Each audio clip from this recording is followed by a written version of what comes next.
Ladies and gentlemen, welcome to this webinar organized by the British Chamber of Commerce for Morocco under the theme Teaching in the Digital Age Towards an Open, Hybrid and Inclusive Model. In an era shaped by digital transformation, education stands at a defining crossroads. No longer defined to traditional classrooms, the learner experience is evolving to become more flexible, inclusive, and learner-centered. This webinar is an opportunity to explore how we, as educator, innovator, and policy shaper, can guide this transition with purpose and equity. Morocco and the UK share a long-standing tradition of collaboration in education.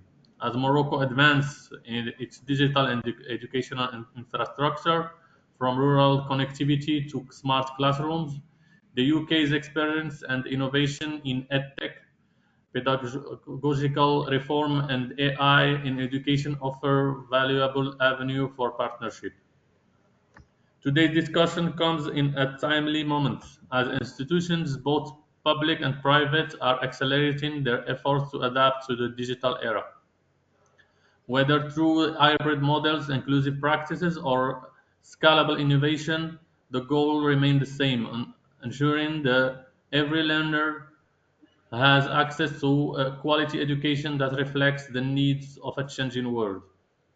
We are privileged to have with us a distinguished panel of speakers who bring deep experience and vision to this critical dialogue. So I welcome them and thank them for being here with us. We have Mr. Adil Al-Mahdi, researcher and trainer in educational AI, who will explore with us how artificial intelligence can transform learning experience across Morocco.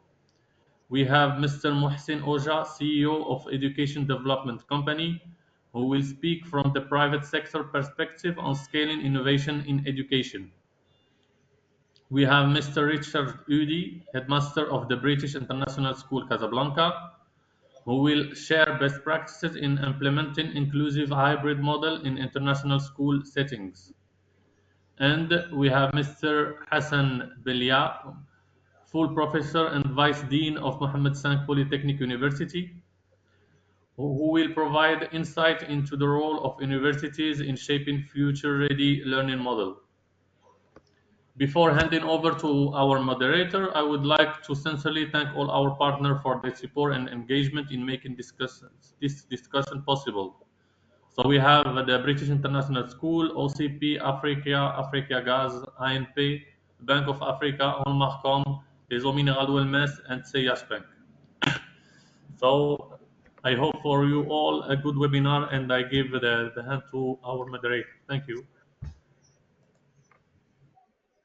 Thank you very much, Mr. Ben Haddou, for this opening statement reminding us how artificial intelligence is today considerably reshaping the way we teach.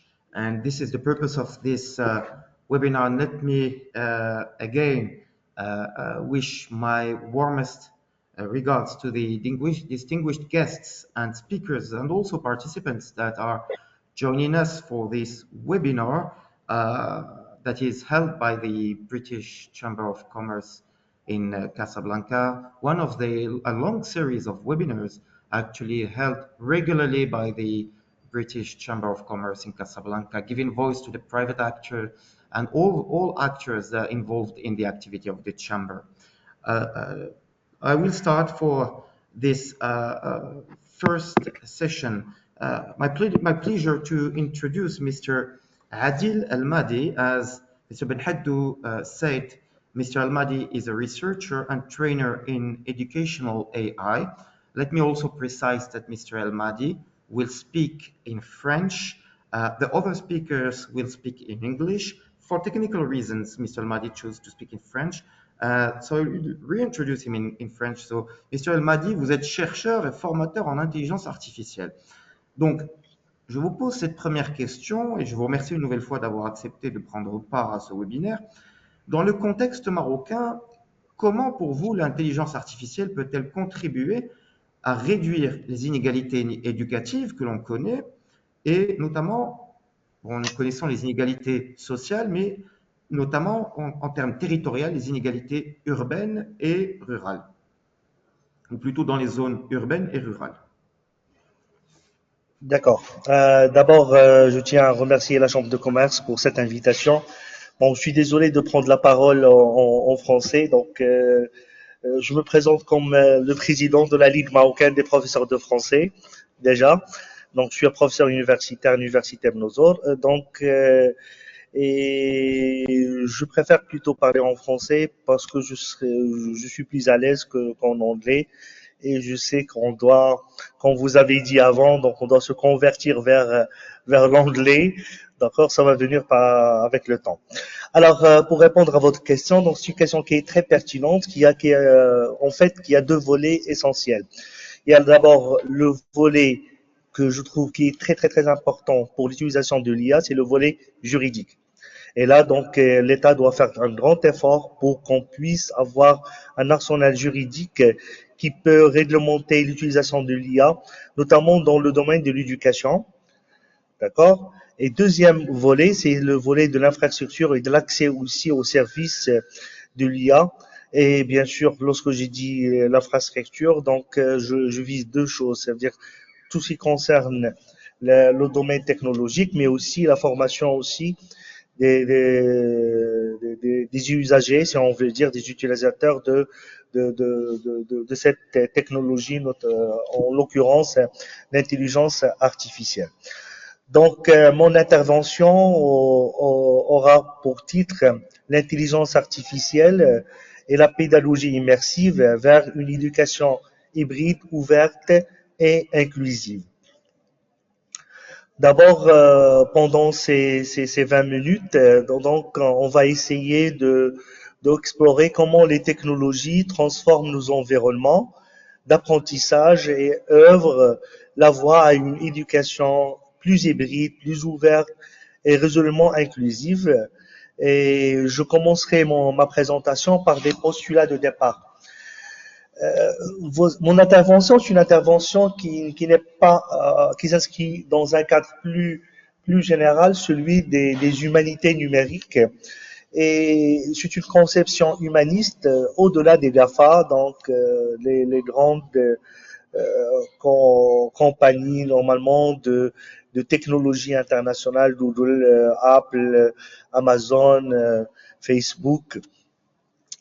Et bien sûr, aujourd'hui, donc, selon une chronologie qui s'impose, nous sommes aujourd'hui dans ce qu'on peut appeler le troisième Internet. Donc, si vous permettez, donc pour le premier Internet, c'était l'Internet des données. On a pu connecter les données entre elles. Le deuxième Internet, on a pu connecter les personnes avec les données. Et maintenant, on est dans le troisième Internet, c'est dans les espaces hybrides. C'est-à-dire, on a pu connecter grâce au métaverse, grâce à l'immersion, les espaces, vraiment le monde réel à un monde virtuel. C'est-à-dire, on a l'Internet of the Internet of data, Internet of people, et Internet of taking and experience. Et, ce changement aujourd'hui vers une nouvelle donne, celui de l'Internet, troisième Internet, c'est-à-dire qui relie le monde réel au monde virtuel, nous interpelle autant qu'acteurs d'éducation à repenser même le concept d'apprentissage et repenser même l'éducation à travers ces nouvelles technologies, donc grâce à la réalité augmentée, la réalité virtuelle, la réalité mixte. Je reviendrai sur ça en détail et surtout sur les objectifs de l'éducation actuellement dans le monde qu'on veut, dans lequel nous vivons et surtout avec cette perspective pour rester dans le cadre des webinaires, perspective inclusive de la donne. Alors, deuxième constat, c'est vraiment que je trouve très intéressant. Excusez-moi, Monsieur Oui. Ali, juste pour vous rappeler qu'il y a trois autres questions. C'était par rapport à votre première question. Voilà. Pardon, j'ai pas bien compris. Non, je vous ai juste rappelé qu'en fait, il y a quatre questions au total pour votre intervention. Donc, il va durer 20 minutes. 20 minutes, Voilà, d'accord. c'était ça. D'accord, C'était ça. d'accord, voilà. Je vous prie de Alors, m'excuser de vous avoir interrompu, monsieur. non, je vous en Monsieur. prie.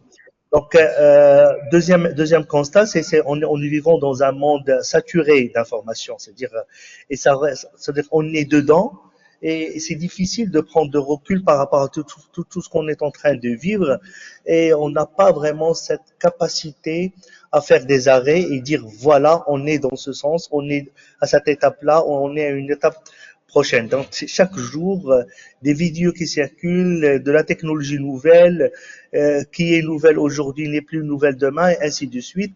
Et bien sûr, les données sont de plus en plus communes et il n'y a plus de frontières entre sphère privée et sphère publique. Et bien sûr, pour rester dans ce cadre de humain et de l'humanité, euh, je peux vous dire que voilà, aujourd'hui, on n'a pas le droit à l'oubli. C'est-à-dire aujourd'hui, tout ce qu'on est en train de faire sur Internet n'est pas effaçable. Et bien sûr, facilement, il peut être enregistré et transféré et sharing et ainsi de suite. C'est-à-dire que aujourd'hui, il faut être très, très, très vigilant avec la technologie. Alors, suivant, next. Je commencerai par cette interaction entre l'homme et la machine. Comme vous le savez qu'aujourd'hui, la technologie va permettre vraiment une accélération de ce qu'on peut appeler dans le domaine philosophique la notion de conscience. Qu'est-ce que la conscience? La conscience, c'est l'ensemble de nos apprentissages, de nos expériences qui va nous permettre normalement de reconcevoir de la vie et notre regard par rapport à la vie. Alors cette conscience-là, grâce à la technologie, grâce aux machines et grâce spécialement au métaverse, va être accélérée. C'est-à-dire que dans un monde virtuel, nous vivons des expériences qui sont diversifiées, qui sont plus intenses, qui sont plus riches que nous ne vivons pas actuellement dans le monde réel. Pour faire simple, c'est-à-dire que aujourd'hui, pour dire que quelqu'un c'est un grand voyageur, c'est-à-dire qu'il a été dans plusieurs pays, plusieurs villes, plusieurs espaces. Aujourd'hui, je peux devenir un grand voyageur grâce à cette technologie immersive, c'est-à-dire vivre les mêmes expériences sans se déplacer et vraiment gagner du temps par rapport à cette conscience. Et ça, c'est très important, cette notion de conscience de Ronald de Terrier, et qui va nous interpeller, nous, autant qu'acteurs d'éducation, pour dire, voilà, à un enfant, à un adolescent, à un adulte, dans le contexte d'apprentissage, on peut accélérer les choses grâce à la technologie. Next. Alors, je commencerai par la définition de next, please. Voilà. Je commencerai par la définition du métaverse. Pour commencer, pour faire simple, le métaverse n'existe pas encore. D'accord? Il est en construction. C'est certainement, il y a des plateformes en France, aux États-Unis, Facebook qui voulait se convertir vers Meta, mais il n'a pas encore. C'est très coûteux et ça demande beaucoup d'efforts et c'est un travail aussi de collaboration. Il y a les plateformes qui existent, par exemple, comme la plateforme avec laquelle nous travaillons dans nos contextes de recherche, c'est VECOS, de l'Université Polytechnique Hauts-de-France, mais c'est pas encore complet comme concept. Mais, c'est-à-dire, ce sont ces plateformes de 360 degrés, de 3 dimensions, où on peut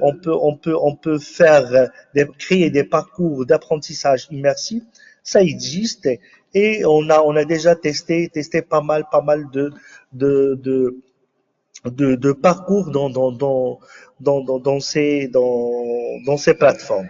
Alors, je dirais aussi que la notion même de métaverse a été popularisée pour la première fois par Stephenson en 1992, mais aujourd'hui, donc, il a pris beaucoup d'ampleur et comme si vous suivez ce qui s'est passé en France et dans d'autres pays, il y a même des rapports sur la promotion du métaverse dans l'éducation, même pas seulement dans l'éducation, dans le e-commerce, dans plusieurs secteurs. The next.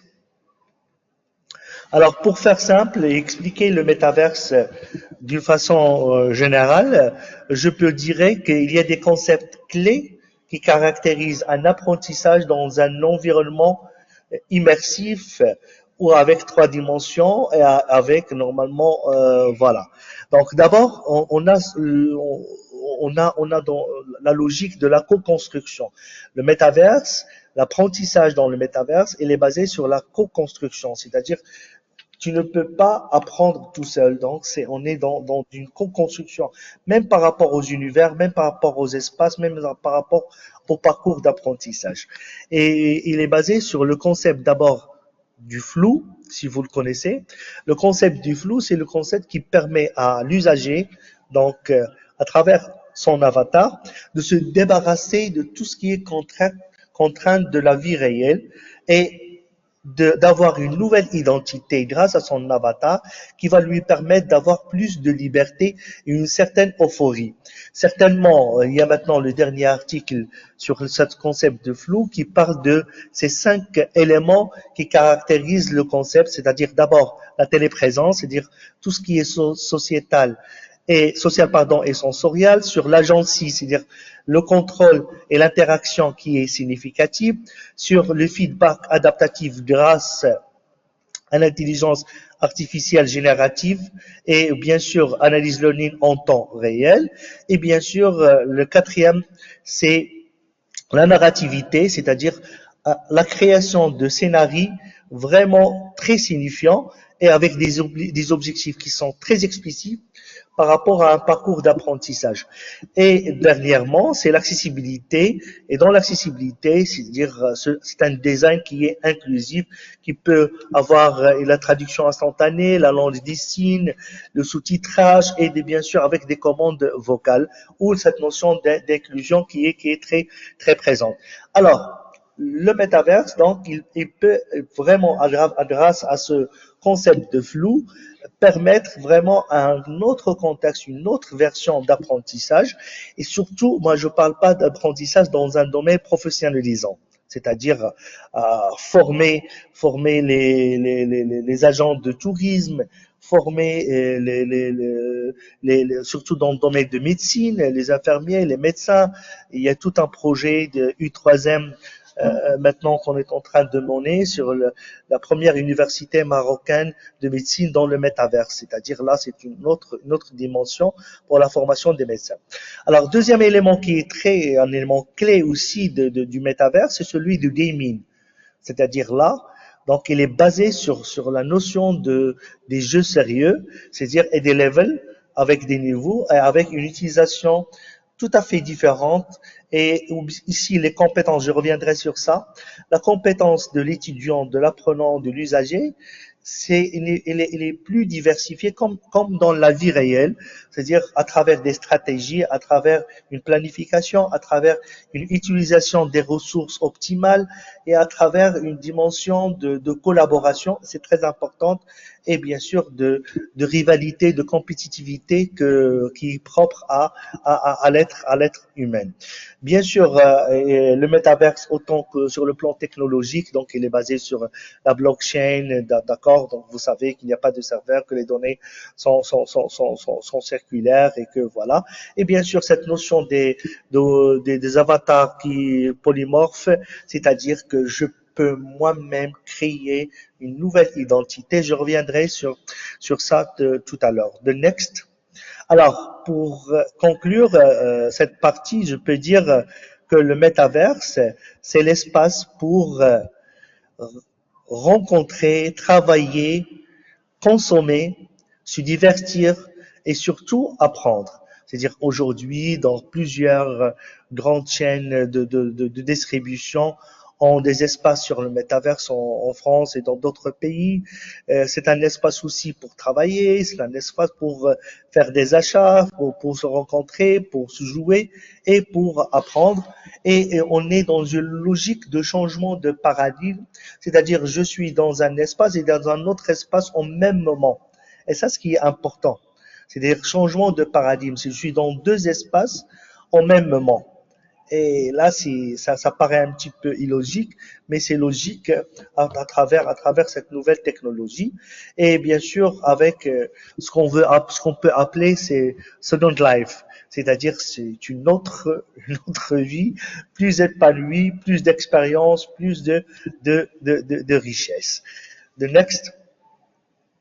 Alors, justement, j'ai l'occasion de vous poser une question, c'est que par rapport à ces nouvelle solution que vous nous exposez, et ce que vous venez de dire, donc le concept du flou, le concept du gaming, l'avatar polymorphe, est-ce que ces solutions-là seraient plus adaptées au système éducatif marocain et est-ce qu'elles permettraient réellement, sur le terrain, d'améliorer le niveau des élèves et permettre leur réussite? Oui, c'est une question très, très, très pertinente. Comme j'ai dit, pour l'instant, donc, on est dans une logique de professionnalisation. D'accord? Alors, ce n'est pas le système éducatif fondamental.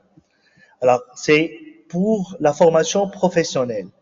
Elle est adaptée pour l'instant pour construire des parcours d'apprentissage pour la professionnalisation, pour former pour des métiers spécifiques avec des objectifs spécifiques. Je dirais, par exemple, il y a par exemple une solution pour la préparation des stadiers pour 2030.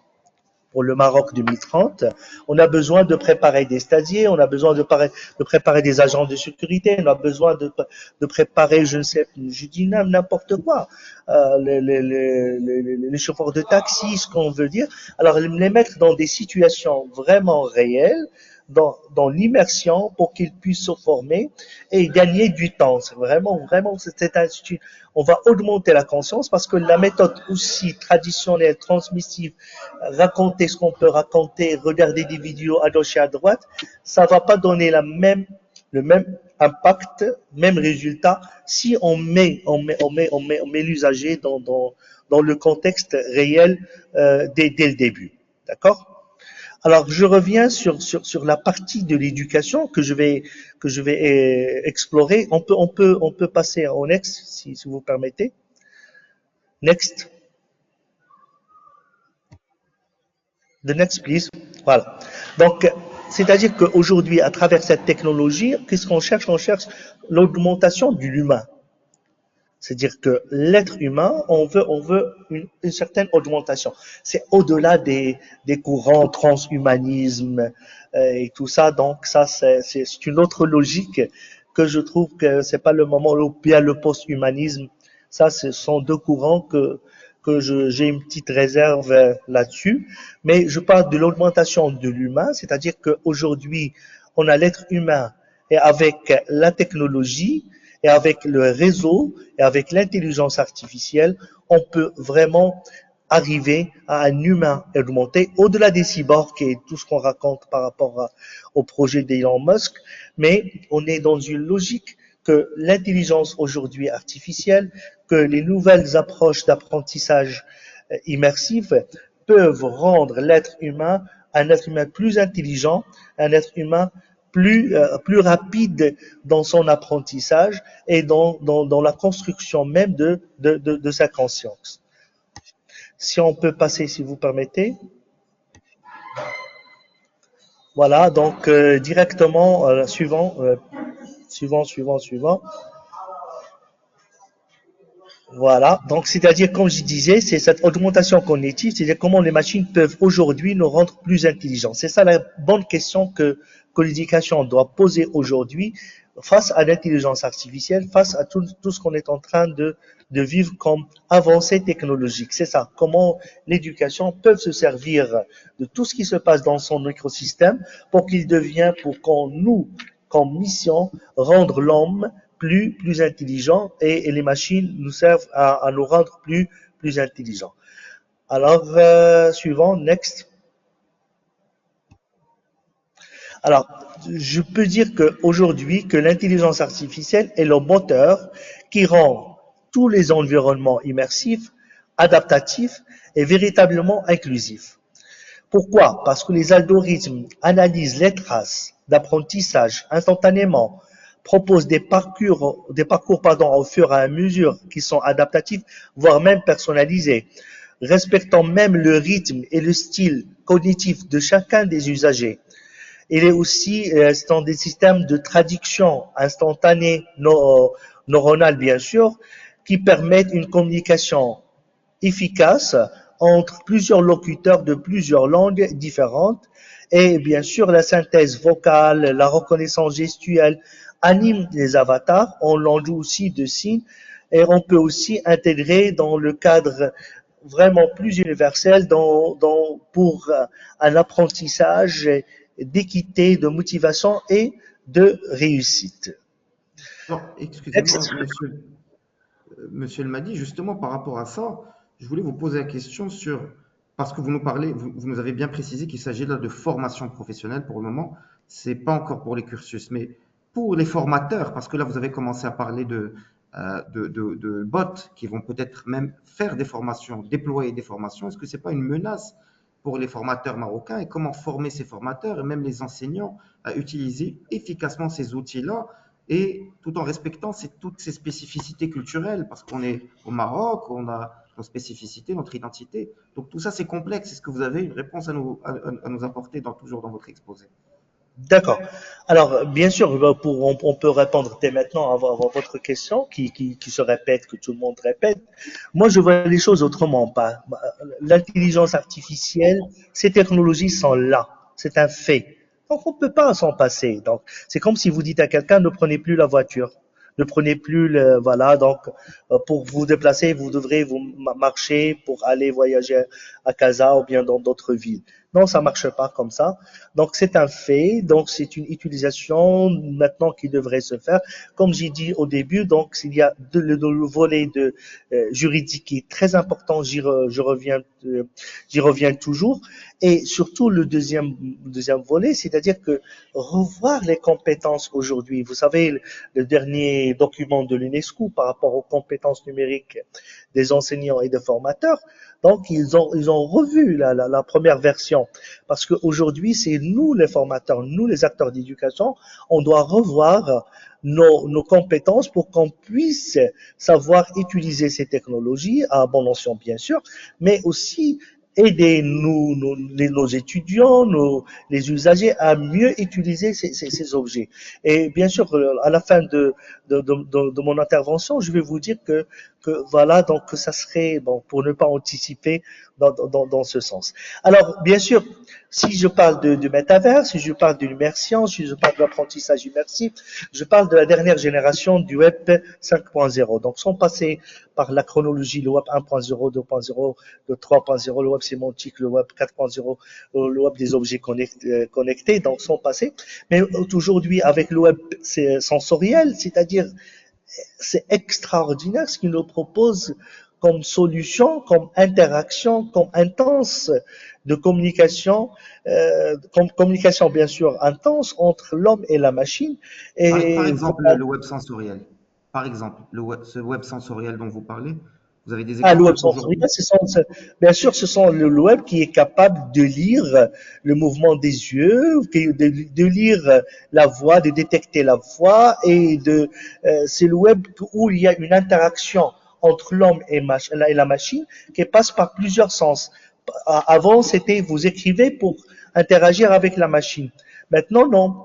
Vous n'êtes plus obligé de passer par l'écriture, par la voix, par les yeux, parfois par les mouvements.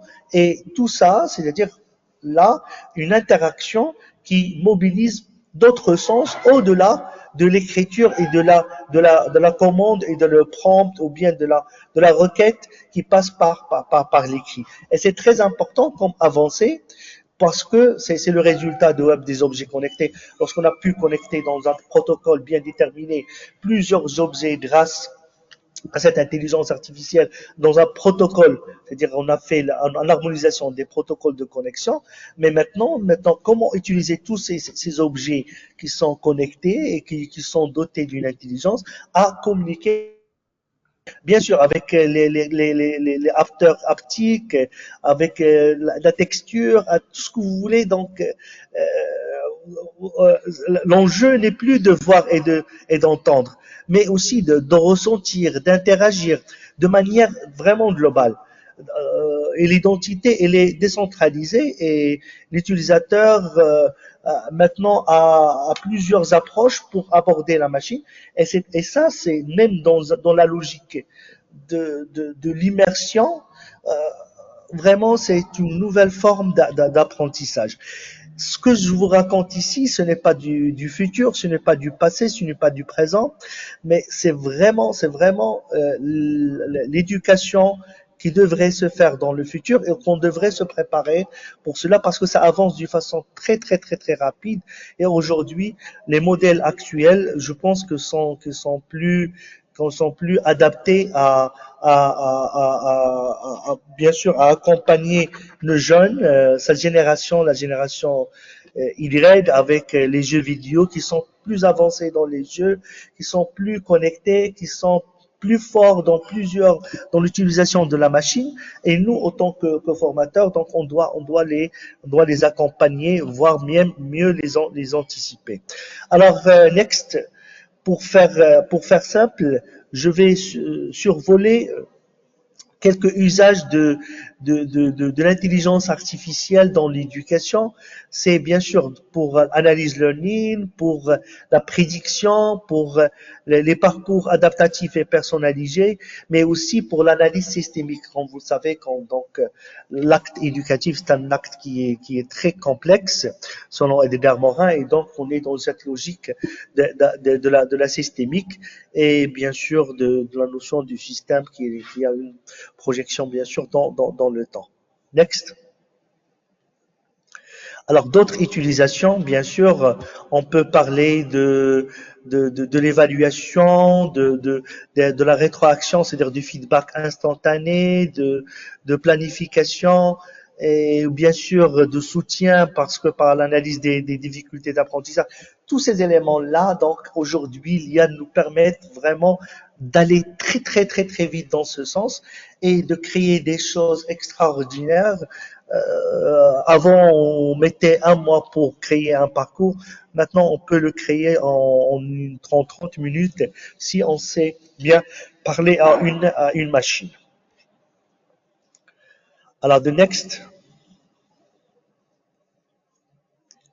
Alors, ce que je peux dire aujourd'hui, c'est que le métaverse et cette technologie va nous permettre de personnaliser l'apprentissage. C'est très important.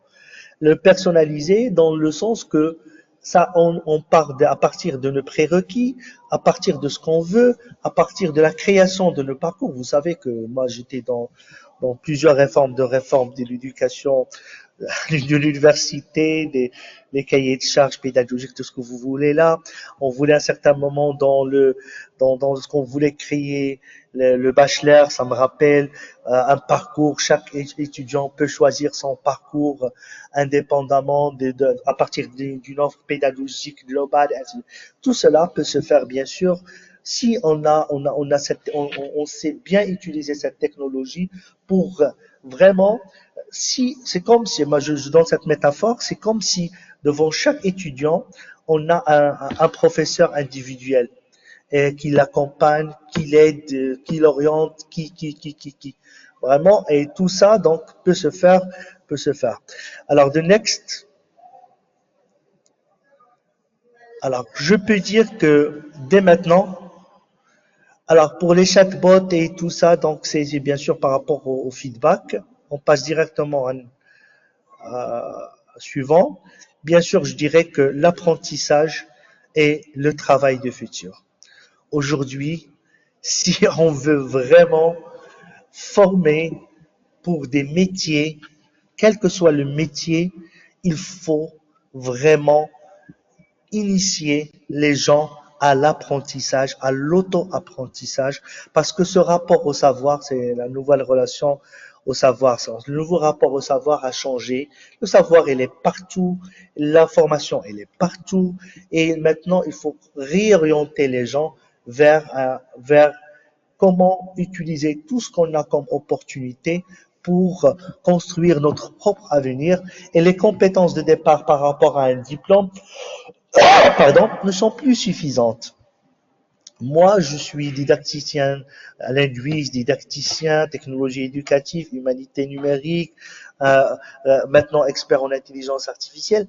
Donc, c'est une évolution qui va de soi à travers des compétences, des formations, que ce soit en ligne, que ce soit en présentiel, que ce soit dans certaines universités. Mais c'est vraiment l'apprentissage qui va créer vraiment le travail et le travail de demain. Et pour terminer, je peux dire que il faut the next.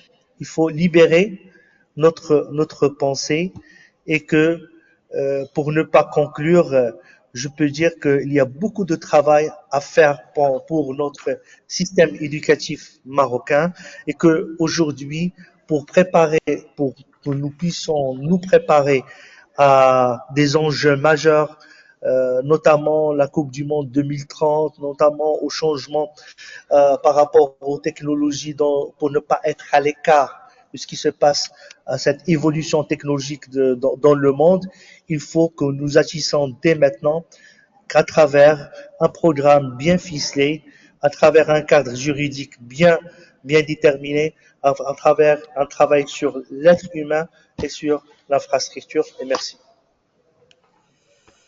Merci beaucoup, Monsieur El Mahdi. And let's switch back to English. Thank you, Mr. El Mahdi, for your extensive and very interesting presentation where you displayed the future and the current situation and state of arts of intelligence or artificial intelligence. And our next speaker is Mr. Mohsin Oja. So I think, as you noticed, you should get ready to be time to time interrupted.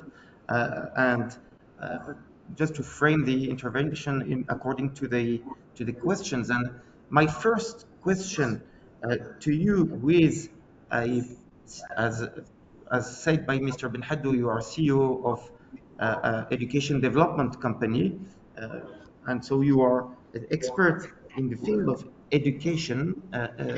From your perspective, Mr. Oja, in the private education sector, what are the most promising innovations shaping the future of hybrid and inclusive learning? Yeah, thank you very much for the invitation, and thank you for Adil's intervention earlier. That made me think quite a lot about the potential for AI. It'll be very difficult, I think, to give a comprehensive list of the most promising and innovations in terms of edtech or inclusive, hybrid and inclusive learning. I think from my perspective, I can think of maybe 3 or 4 areas where some innovations, maybe not in general terms, but where actually I have seen them play and make a very big difference. The first one is personalization powered by AI. Now, I don't know whether everybody's familiar with this, but Duolingo plays a huge role in language learning, and actually in some settings in the UK. When I was chief executive of a large trust, we used some of that. We used that product to help the schools adapt the materials to the level of ability for the students. I did get a chance to also speak to an organization that was trialing using chatbots to teach specific modules to a range of students of wide range of abilities. So I think AI-powered personalization has a huge potential, and I predict that will go from strength to strength. VR and AR, when you put those kind of virtual reality goggles, I have seen some really impactful programs being delivered to increase the level of engagement of learners, students, and that led to really good progress and some really good learning from the kids. And I think the kind of link to that, I come from a context where inclusion is quite well, it's written in the law around the obligations of schools in responding to the specific needs of students. I have seen for students with high levels of need, either cognitive or physical disabilities, using some tools like to enable them to access learning in a way that they couldn't have done it. So, for example, speech to text, tools that were enabling them to articulate verbally what they wanted to write. Screen readers were really powerful as well. So I think that those are the kind of examples that I can think of that would be applicable to this question.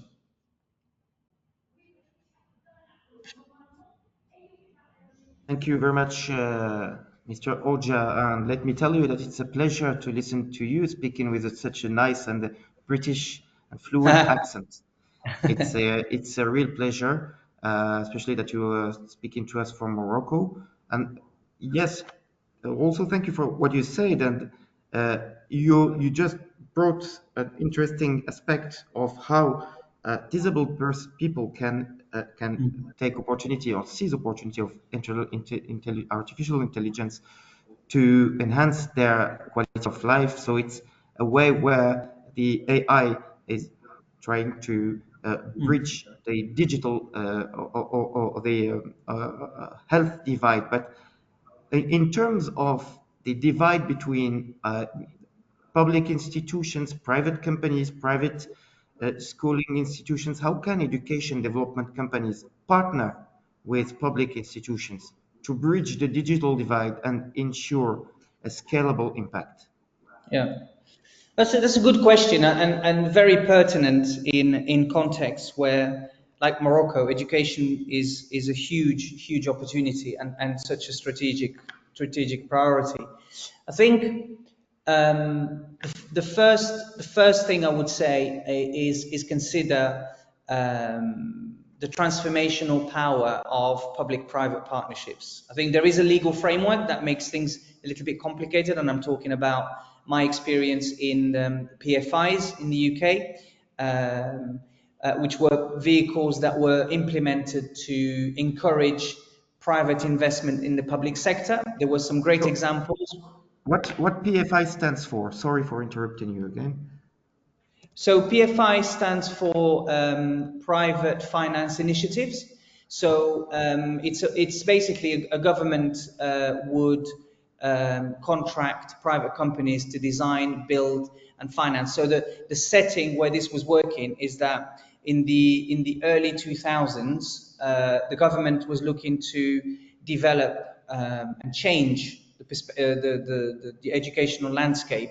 So in order to encourage private investment, they created PFI models where they gave private companies an opportunity to build schools, but then one of the kind of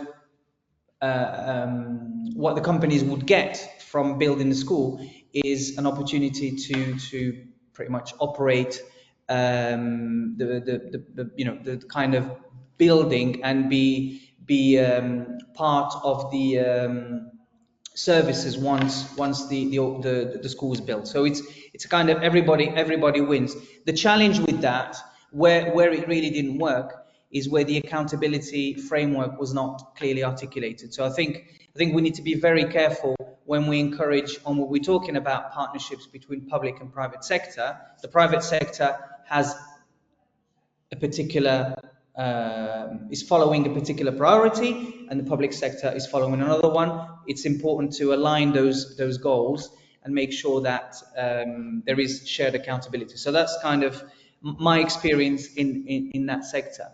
So I think where there will be good opportunities for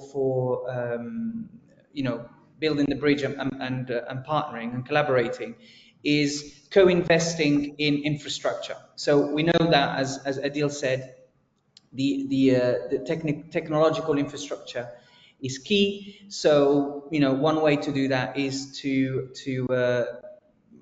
governments or public services could expand digital access, and I'm thinking more about rural areas, for example, and then in order to encourage private operators to implement there, you could come to some kind of investment arrangement. The other one that is really key to the development of or the implementation of AI or anything related technology is teacher training. So teacher training is really, really key around effective implementation of systemic change. So I would say, generally speaking, the teacher training is a function of the public, but what private operators can do is provide the training materials to upskill the public sector educators, because essentially they have the access to the most up-to-date information and cutting-edge technological information.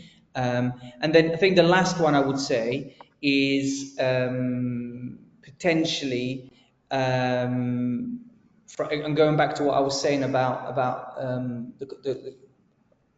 considering and getting the legal framework right, is have some outcomes-based contracts. So the public sector, the government would have a set of goals that they want to be achieved by a particular timescale, and then those would frame the collaboration between the two sectors. Thank you, Mr. Oja, again for your insightful answer. And in your perspective as a professional in education, and after all your experience, and let's delve deeper in your field of experience, how do you conceive the role of the private sector in producing and designing platforms that are both pedagogically sound, and also commercially viable? And I think the second point is, unfortunately, would be seen as more important than the first. Of course, pedagogy is very important, but how can it be commercially viable, according to you? Yeah, that's again, I have been questioned a number of times on these type of things, because it's a land of opportunity and everybody gets really excited. It's a new technology, and we all use some form of AI, either ChatGPT or other, if you have like on your mobile. So everybody can see the potential. But I think in education in particular, where I've seen it work, and I'm talking about the last maybe 3 years experience, where I've seen it work is where there's been the bridging of pedagogy and product. And what I mean by that is where the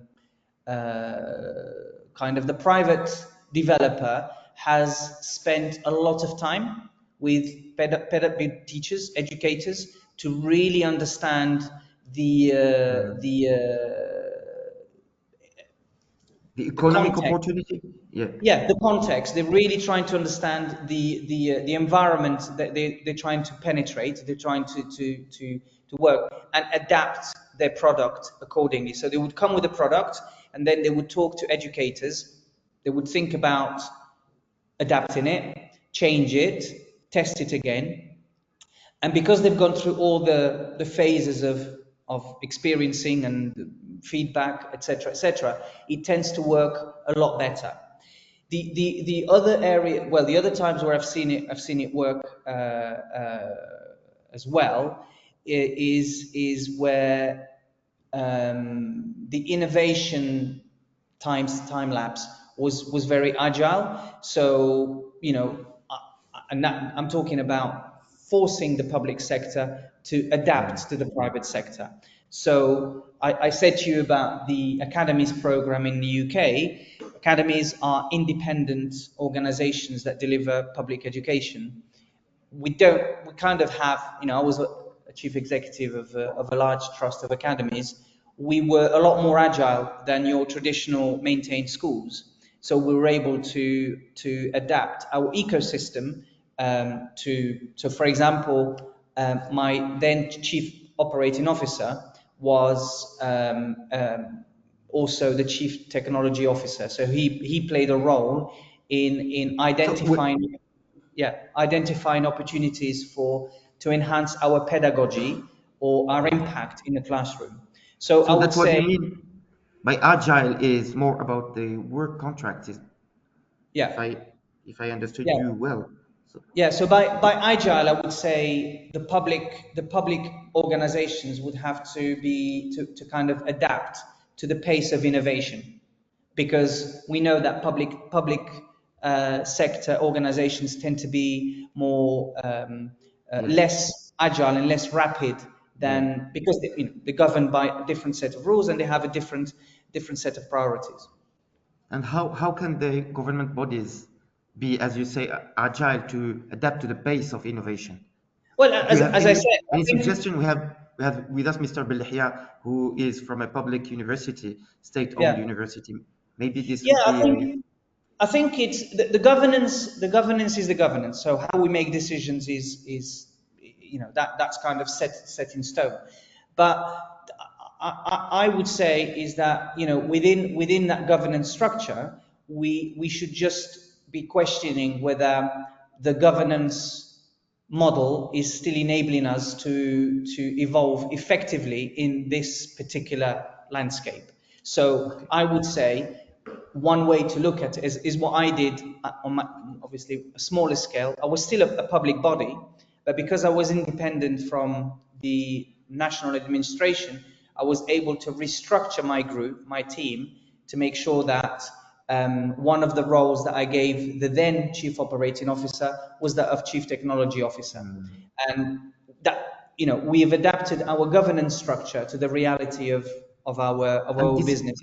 this very shift has helped you improving the production and the activity. Just Yeah, bit yeah, by yeah. bit. So he was in charge of migrating our management information system from one model to the other, because we prioritized the one that we chose because it had uh, enhanced use of AI that would reduce the workload on our teachers. So that kind of that's one example that I would give. So I would say, yeah, it did have a positive impact. So my last question for you, Mr. Ojan, thank you very much again for your output today and your impressive experience and achievements. Uh, you anticipated a little bit this last question because it is about the barriers. And you mentioned one, for example, the legal framework, which is one of the main barrier that you have faced during your career. So, in your experience, what are the biggest barriers uh, to adopting digital learning models you've met, for example, or you experienced somehow, Yeah, and how can they be these barriers yeah. overcome? Yeah. So that's an ever recurring question, isn't it? Because we all have an idea about digital learning models from our own perspective. And the first one, and this was really clear during the COVID period, where everybody went digital, and then we realized that not everybody had access. So the Yes. first one is digital access inequality. And what do we mean by basic requirements? And that could be around connectivity, could be around devices, could be around compatibility. So one of the solutions that the British government did was to source a huge amount of laptops and tablets, but because of the lack of agility in that particular time, by the time they Mm. were all delivered, lockdown had finished. So then we had schools stuck with a huge amount of technology. So I think the first one is digital access and equity or inequity. The second one, and this might be controversial, is teachers' inherent resistance to major change like this. And I say this as a teacher. I would say that the idea to implement such fundamental change in the way teachers teach and learners learn will require a seismic shift in cultural mindsets of teachers. And And I say that because all it means is that we need to consider their training needs.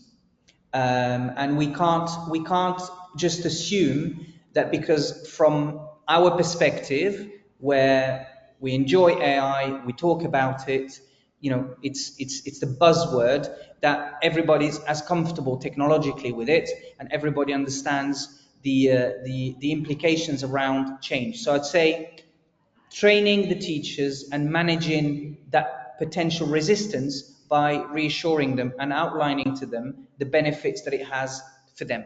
Essentially, there are huge benefits for teachers: reduction in workload, enhanced interactions with the students, and so on and so forth. It's just about making sure that we are very, very deliberate in how we articulate those to them.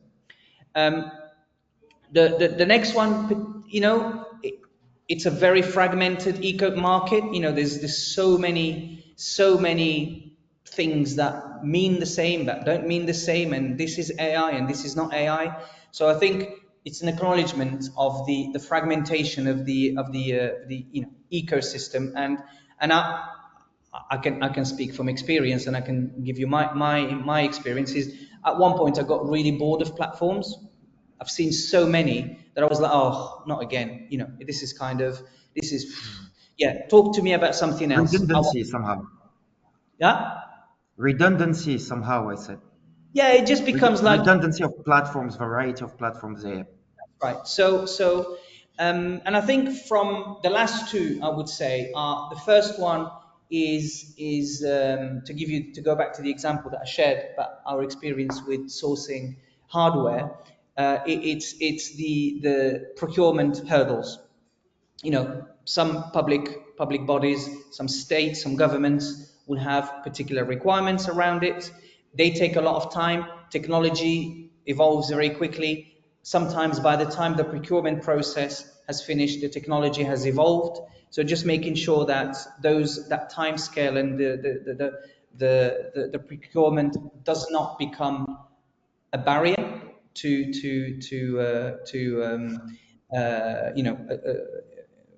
enhancing and innovating in this field.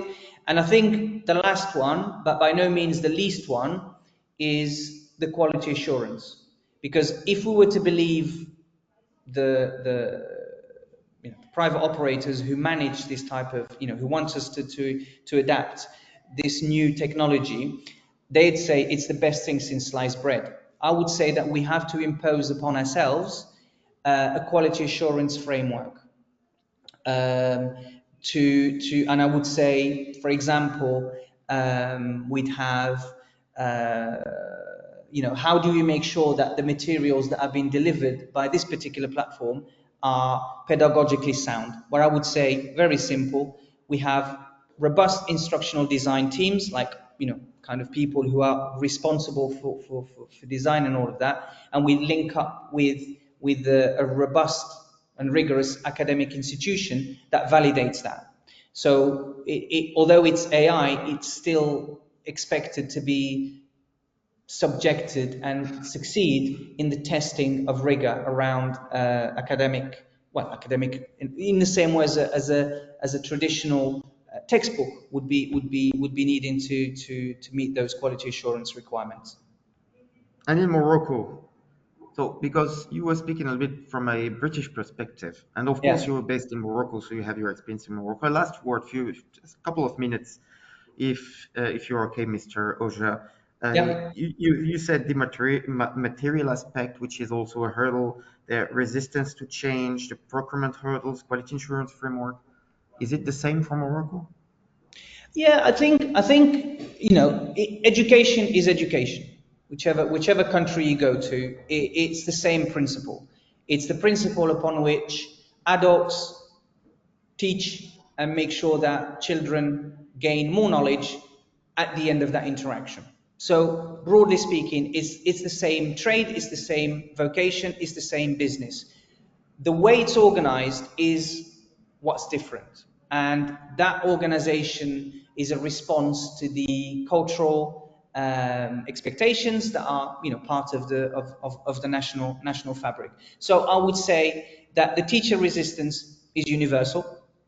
whichever country you go to, there will be some teacher resistance because you know, great teachers are vocation, you know, they do that as a vocation, and it takes time to develop that craft and the excellence teaching. And I think the procurement hurdles, that's a reality across whatever country you go to. You know, it's an administrative necessity that private operators have to learn how to handle, but also government structures have to be mindful that potentially there could be barriers to success. So I think I gave you a kind of long-winded answer to say yes and no. Yes and no, and definitely, of course, not the same means financially Yeah. speaking. Of course, in Morocco, we need to invest a little bit more. And good luck for people working in this field, including you, Mr. Oja. Thank you very much for your testimonial and for the information you shared. And now we are going for our next speaker. I spotted you smiling. It's Mr. Richard Udi, headmaster of the British International School of Casablanca. Spotted you smiling when Mr. Oja said that the teachers' resistance is universal. And I can see and read in your face your experience with maybe this resistance. How does your institution, Mr. Udi, and thank you for joining us again. How does the BISC ensure the integration of digital tools in a way that supports both educational excellence and data security for students, but also for the staff? I think it's important at the very start of this kind of conversation we're having at the moment is that I'm looking at this at a very local micro scale, whereas the other members of this panel are looking at definitely at the macro scale. And Ojar is definitely on a different level than I am. I'm basically looking at a school-based area. So please excuse me if I'm a little bit kind of, just a little bit focused on my particular kind of, TAOR, which is tactical area responsibility. Please go ahead. I think both speeches will be complementary. I think it's very good for the audience. I think the whole thing is when it comes to the security of the students and the staff, it's all about anti-education, safeguarding, and the policies we design to protect the individual.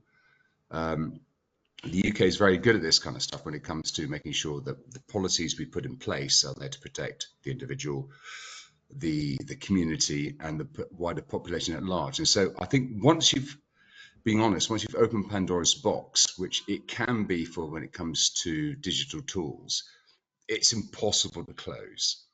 And therefore, you must have some kind of stringent mechanisms in place to ensure that we protect the individual, to make sure that this wonderful tool that we have, this metaverse, as the previous speaker about, is of benefit rather than negative. So I think we take a very careful selection process who's able to access certain online platforms such as ChatGPT, which is obviously the de rigueur at the moment. Junior students don't need to access this kind of stuff. It's far too early in their development. It's more important they get the more kind of traditional educational background before they progress into this wider world. Whilst our CESAR students, obviously, we need to broaden their knowledge and prepare them for the wider world. So we start opening up a little bit more, start being a little bit more kind of receptive to the new ways that the world is evolving. And I think the other one is to make sure that you have that careful balance, and it's a careful balance between the guided learning hours we give to computer science, robotics, other areas, the kind of digital community, the digital kind of education, but to make sure that when we have the cross-synoptic kind of subjects such as biology, geography, history, which can access this part of the world, basically make sure they don't overuse it, but still go back to the days. Oh my God, I think I've run out. Are you still there? Hello? Are you still there? Sorry, we can hear you. We can Yeah, hear yeah. you. I thought my computer just switched off, which is really good in this kind of conversation. Sorry. No, it's okay. Carry on, Mr. Udi. Carry on. Thank you so much. I do apologize. Yeah, you were speaking about geography. Yeah, go ahead. Yeah, so it's that whole thing. It's making sure we have the traditional with the modern. And I think that's really best explained when I give you an example that one of the most amazing lessons I've ever observed as an inspector of international schools and obviously UK schools was given by a 55-year-old mathematician who still used chalkboards, didn't use any technology whatsoever. The students were held spellbound. And that's the whole thing. It's mixing the modern with the new. But at the same time, I'm amazed how innovative EdTech can be for our students. And so totally agree with Mr. Mosen that the engagement with the students is key to their progress.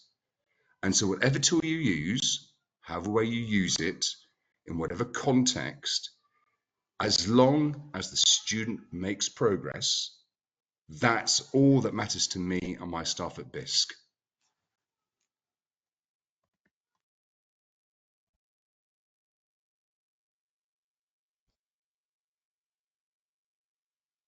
We were mentioning the resistance of teachers, and you just tell us this story of mathematician with an inspector at 55, and you think so. They are good arguments, maybe, to resist, and we might also listen to them rather than going 100% digital. Is that what you were saying somehow? I think it's an amalgam. And obviously, Oja has worked in education like I've done. I'm not a teacher by trade. I'm originally from the British Army. I then went to the city, and I osmosed into being a teacher. Now a headmaster. And what I've realised the entirety of my professional career, as whatever environment I'm in, as long as somebody can actually learn by what effective method, Yeah. that's the most important thing. Look, in the army, we call it monkey see, monkey do. We do drill after drill after drill after drill, which is good for that kind of the low level of kind of the intellect that we do get. You know, I'm an ex-soldier, so I understand that, you know, I need to see things. But we're dealing with a totally different section of society now. We're so much more advanced than we were, that they are stimulated by, you know, the technology more than I am. I've just been trying to get my phone to work, which is half the reason why I've had my camera off. Is that, you know, these people can learn exponentially. They can learn on the S curve, on the J curve. And so whatever we can do to facilitate that learning, we should use it. But it doesn't have to be confined to just kind of, you know, just making sure that we bow and patel to the new kind of modern fads of education. It's an amalgam of the two. An amalgam But of the two. I Yeah. do agree with Ojo offer is that the fact that staff can be very, very change resistant. Yeah, that joins my next question. You said something very important. You said monkey see, monkey do. So you come from a military background, you said it yourself. Do you think the fact your leadership over the British International School of Casablanca plays a key role? And if by any chance, I'm not wishing that at all, but if you leave the BISC, things might change differently. What's your opinion? So the role of leadership should play in ensuring that all students can access and benefit from digital learning tools. Oh, I Where don't. did yeah. I know I don't understand the context of your question. I think the whole thing with British education is that, you know, the school is not the headmaster. The school is the board. I've met some very, very good headmasters in my time. I've met some outstandingly good kind of innovative leaders, but it's the continuity that the board gives you. If the board is behind the headmaster or behind the teaching body or behind the community, that's all that matters. And I think, notwithstanding we're a British school or an international school, we still adopt the same procedures and same practices that all independent schools do. And so, yes, we are in a lovely place in Casablanca, but I might as well be in Toxteth, I might be in Devonport, I could be even in Bath if I was lucky to be back there again, where I was born, by the way, is the fact you still have to create a truly hybrid learning environment which considers all the expertise of the heads of school, heads of faculty, but without the board's backing, with the board's vision, the fact is the school will always stay static. So I'm extremely lucky that I have a very supportive board who's very keen on moving the school forward in a kind of, I suppose, a kind of, a structural way where it doesn't literally, as I said at the beginning, doesn't throw the baby out with the bathwater. The UK system of education is, in my opinion, the envy of the world. All my students in this school can go to a university in USA, a university in Italy, a university in Korea, for all I care. But because of what we provide them, and whatever way we do it, they're able to access that. If we can use technology to improve the success rate, so the better. But unless I get the backing of the board, or any board, any governor, any headmaster of the board, you cannot progress that forward. So you have to have that careful balance between, okay, where is this money going to come from? Is it going to come from my sports budget? Is it going to come from my arts and education budget? Arts is getting absolutely hammered at the moment, but it's still an intrinsically important part of education. Not all students are technically minded, and therefore you need to make sure that all parts of your curriculum are catered for. And so, in my opinion, as the headmaster, I do look to my board to make sure that they guide me, to make sure that I make the right decisions, ensuring that I provide a standard of education for everybody, not just in the digital arena. Okay. So I think going back to Mr. Moten's analogy, pedagogy and product, which is superb, I might use that more often. This is extremely pertinent. And the fact is, what we produce must come from the product of the teachers. And if my teachers can provide a product with and enhanced by AI, I'm absolutely more than thrilled with that. Okay, so ultimately, thank you very much. It's very, very interesting what you just said. But ultimately, the hybrid model that you're talking about is supported by a board. It has to be elaborated by a board. Yeah. How can this board be the more accurate possible regarding all the revolutions that we are witnessing today and the digital era? How can we ensure every board, every private school, every school can have a board that has adopted a vision, an inclusive vision that leads toward the hybrid model that you're advocating for? It's a two-way process at the end of the day, isn't it? I've got some incredibly able young members of staff, i.e. under the age of 55, who are far more tech savvy than me, who are far more able to understand how this can be applied in a better way than I can. And what I have is a reflective board who will listen to I'm sure that WFO would agree with me. I am the sieve. As a headmaster, I act as the sieve to make sure what I get and then pass on to the boards and the senior governors I've got is pertinent to them. And you do need a governing body that actually thinks, okay, what this man is speaking about is actually quite important. Yes, it may not be our chosen idea. I mean, I've come across schools, Hafid, that the board of governors, all they want is the best rugby team, the best cricket team. They want to have the alpha kind of, team that shows them to be the best school. I can name you 3 or 4 private schools in England who spent millions on producing the best rugby team in order to get students in. My school is about getting students in, and we have a very high international percentage. 50% of our students are international. They're not all interested in rugby. They're not interested in football, to be honest. Which is quite strange in Morocco. Everybody's interested in football. Half my students aren't. They're interested in their education. And so my board wants to make sure that when we produce these global citizens, when they dispel into the age of 18, 19 to the universities, that we produce world-round adults. And that's the purpose of a school. I'm sure if I will agree with this as well, not everybody's going to be the next Einstein, not everybody's going to be the next David Beckham. But as long as our students have options when they progress onto tertiary education, they're not just going down one avenue, but they have 1 or 2 avenues to go down. That's where the board comes in, because they have to have a good look at the demographic that comes into any school, be it private or state. And I know in the UK sector, a lot of state governors will look at their particular that little area of responsibility to think, okay, what do we need to produce in this particular area? And so if you're trying to provide a completely amazing, technological background for, say, a part of remote Scotland, that's not much use to them. But if you've got a huge concentration of population down in London, where all the availability of proper IT, whatever, it's far more beneficial. So a governing body that's receptive to what we need to adapt to, regardless of the school, is one of the most important things you must have. I waffled on, I do apologise. Yeah, but do you think this would have been your speech? Or let's say if you meet Richard Udy from 2015, do you think you would have held the same speech regarding all the changes that happened since then? In 10 years? 15, it was 10 years ago.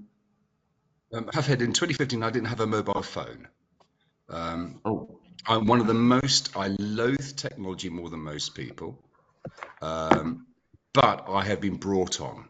I've seen the younger people use it with adaptability, and it is amazing. But it's not about me. This is nothing about me. I'm the leader of the school. Yes, I grant you, but I have to look at the wider picture, and it's about the benefits of my students. And if I think my students can benefit from something yeah. that enables them to get on in the world, that's all that matters to me. I can't tell how proud I am. This year I've got year 13 students who are graduating. I've got 8 students out of a body of 15 who are going to 3 top 10 universities in the world: UCL, St Andrews. I can't remember the other one now because I'm got a bit excited. This is from a small cohort, but it's because we've been adaptable in our curriculum to make sure what we can do for them meets their needs. That is what a school's all about. And so for my case, I'm just, yes, I am a bit of a Luddite. I have to have my deputy headmaster educate me on a number of things like ChatGPT. I still write things old style, but that's why I go about business. It's not the way I expect my students to go about the business or my staff. And how do you anticipate the impact of future hybrid teaching? In 10 years, let's say, we were talking about 10 years ago now. If you meet yourself in 10 years, 10 years, inshallah. inshallah, exactly, given my current state of mind. Yes, I fully appreciate it really is inshallah in this case. I think we just have to remain adaptable and just look at the bigger picture. I really, really do. There's so many things I could say. I said to you, my main aim is to get students to the best universities, and I've done that. One of my aims is to make sure the curriculum meets the needs of our students, which I think I've done. But I'll go back to what Offa said a few minutes ago, and I mean this, and this is one of the best things he said, is that when we have a pandemic like COVID-19, Yeah.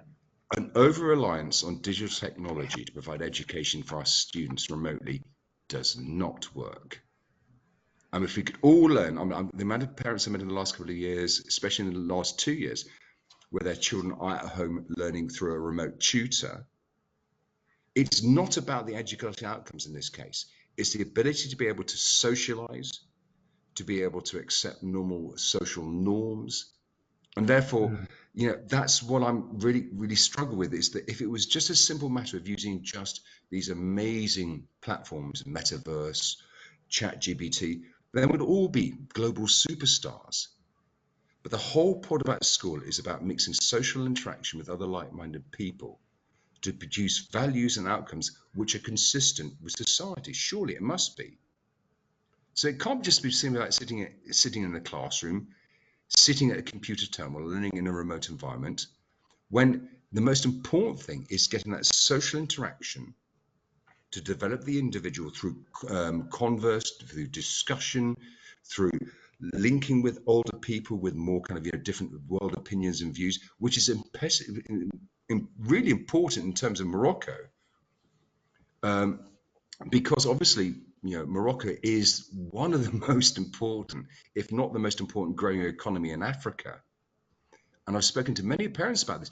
The whole point about these Moroccans, they are going to some of the best universities in the world, and your culture and your kind of ethics and your knowledge and your spirituality is going to be spread to places like Canada, New York, London. And so you want to produce a student who is capable of being able to have a dialogue with somebody from Uzbekistan, somebody from Scotland, somebody from Sweden. Yeah. And that's education at the end of the day, Ojo. I'm sure you'll agree. Yes, of course. And what I just understood from what you said is that digital education is for you a mere additional tool that enhances the experience but doesn't change the very purpose of education in itself. That's what In you're a certain saying. regard, yes. I'll go back to what Ojo said a few minutes ago. It's about the willingness of the teacher to adapt to a modern environment. Now, Yes. as an ex-teacher myself, I would constantly review my lessons, my schemes of work every year, depending on who I was seeing in front of me. And as a teacher, if there's something I can use, which in my day was obviously was YouTube, which in my day was a major innovation, I'm going to use it in my lessons to make sure the students get a better education. It's not the spine of my lesson. It's just another part of my armory, which I can use to enhance their understanding of a subject. And so I go back to Arjo again. I'm sorry, Arjo, because obviously I'm doing a lot of references to you. It's about that careful connection between using what is able and what is adept and what is more important to the understanding of the student rather than to the safety and the needs of the member of staff who is not willing to change. Thank you very much, Mr. My pleasure. Richard Udi, for your insightful feedback. I just as a reminder, you are headmaster of the British International School of Casablanca, which is located in Bouskoura, I think, in the south east suburb of Southeast, the. very close to Sidi Marouf, and I hope I've put no prospective parents off after my kind of long tirade. I'm not this verbose normally.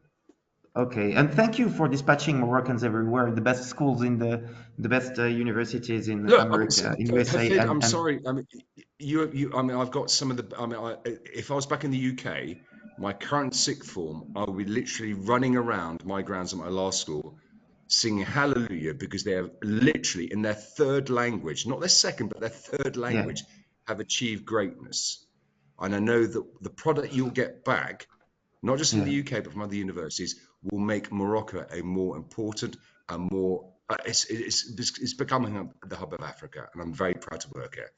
Yeah, thank you very much. And you've noticed the momentum now that we are experiencing between Morocco and the United Kingdom, and I'm sure it's going to open Absolutely. the door for much, much more tomorrow. Thank you very much again, Mr. Udi, and we stay in touch with the Well, British Chamber my of pleasure. Commerce here in Casablanca. Plaisir pour It's going to moi get my également. charger. Yeah. Okay. Let's go for our last but not least again speaker, Mr. Hassan Belhia. Thank you for your patience during an hour and a half. But I know the speeches delivered were really interesting, and I'm sure you have learned, such as I did.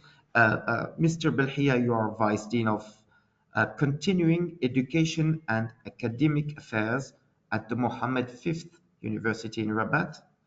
And today we're going to have a glance through your experience on how universities and higher education in Morocco is adapting to this digital era.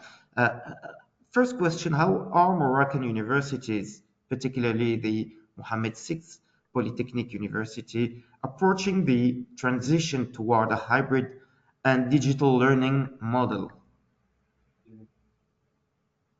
Okay, thank you, Hafid. Okay, so by the way, it's Mohammed Fifth University in Rabat. Oh, yeah, Yeah. Mohammed fifth, yeah. Yeah, well, of course, since COVID-19, I mean, we've been experimenting with different platforms, and of course, there are good news and bad news. Okay, so I'll start with the good news. Okay, so with the good news, actually, um, experimenting with digital teaching models has resulted in many benefits for our students and also our faculty. Okay, so one major benefit is what we may call self-directed learning. I mean, traditionally in Moroccan universities, students would go to the classroom, they will be sitting, okay, taking notes, listen to the lecture, and there is usually less interaction between students and faculty. And it's a kind of a one-way type of learning. I think with the digital teaching models, okay, students now have more autonomy and a stronger sense of responsibility. They have to learn for themselves because professors, they would post materials and students have to sift through them. They have to focus on what is important, what is less important, what's the main idea, what are the subsidiary ideas. There is also more peer collaboration because students have to work with each other. What Udi talked about, social interaction. So although it's actually something remote, or it could be described as distance learning, there's actually more peer collaboration. Okay, another benefit is access flexibility. Again, in the traditional mode in Moroccan universities, professors would lecture, and then once the lecture has finished, there is basically no more materials.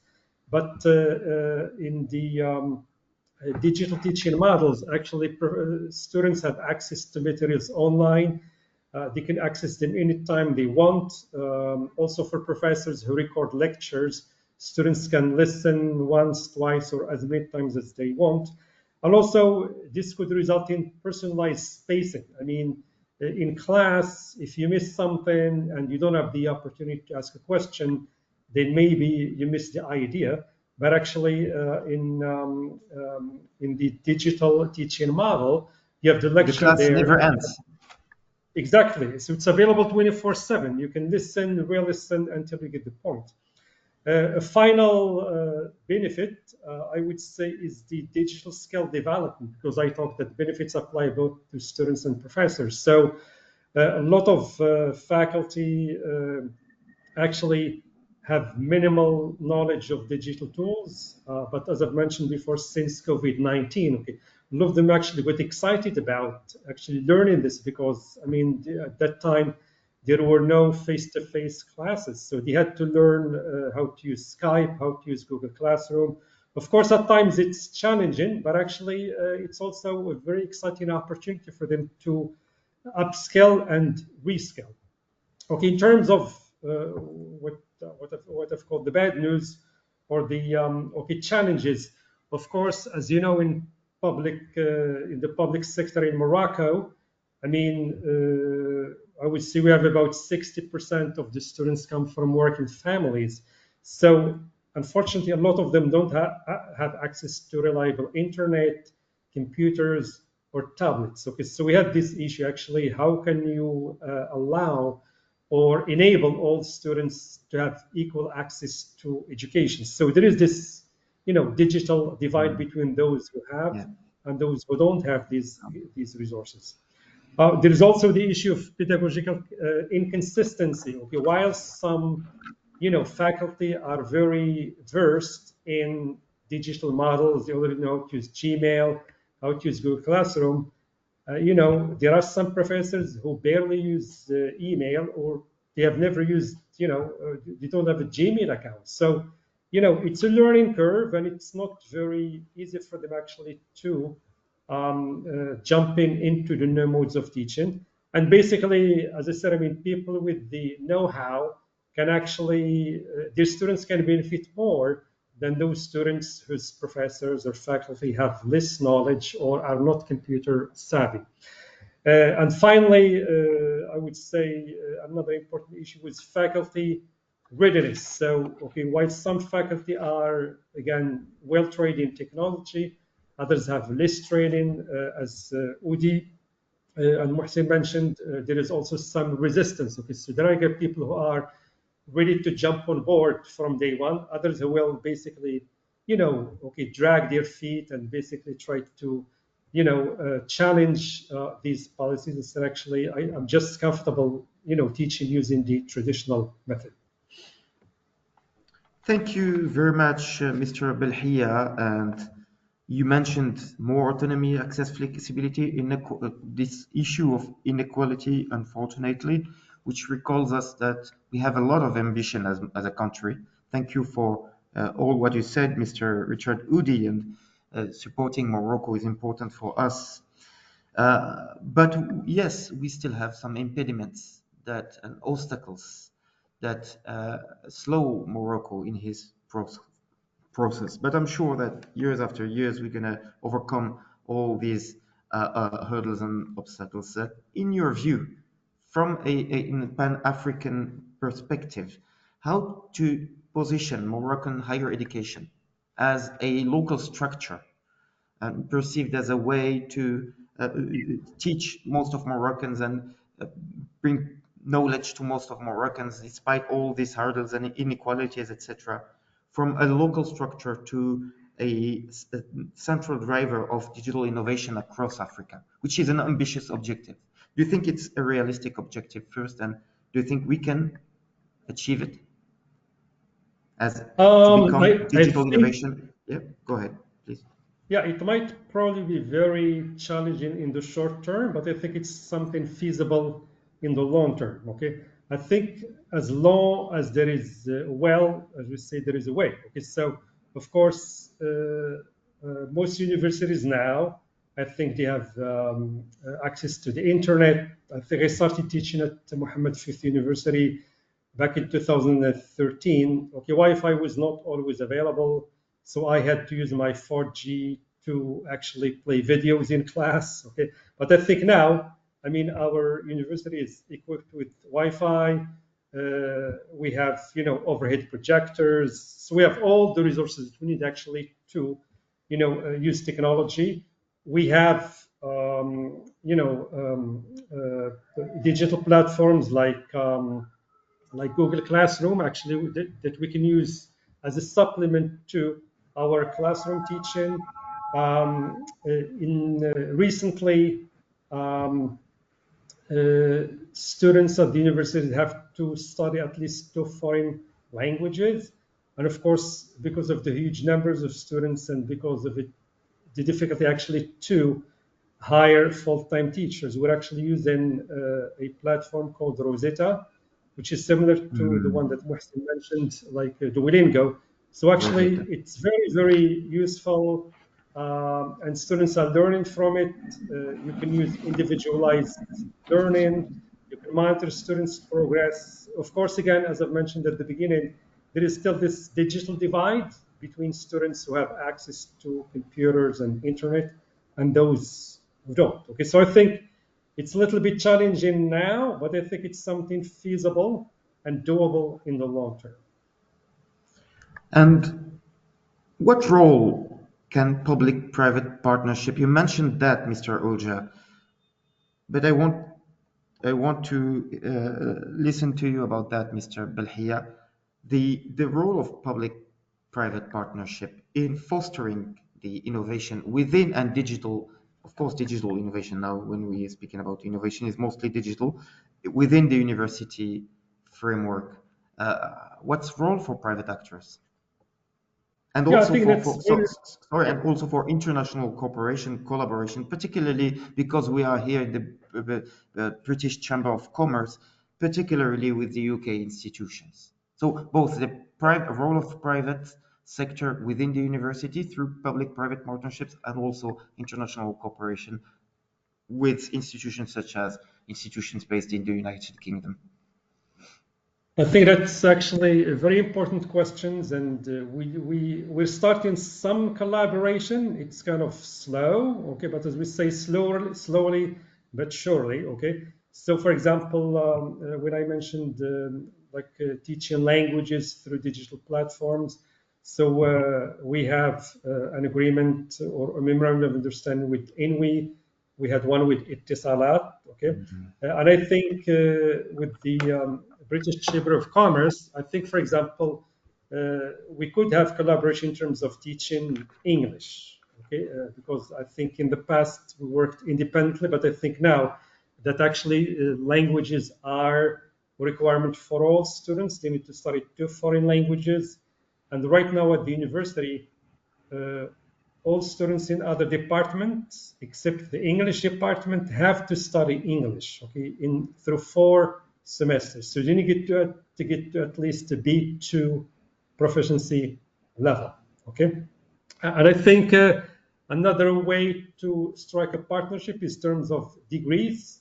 Okay. Unfortunately, right now in Morocco, we don't recognize online degrees or online education. So, for example, if a Moroccan gets a degree from a British university and he wants to find a job in Morocco, if it's purely online, okay, then he will not get what we call equivalency or equivalence, okay, because they don't recognize online degrees. But I think this is now everywhere. So Moroccan universities actually, the kind of diplomas that we offer, they're all, let's say, on site. That means you have to attend classes to get a degree.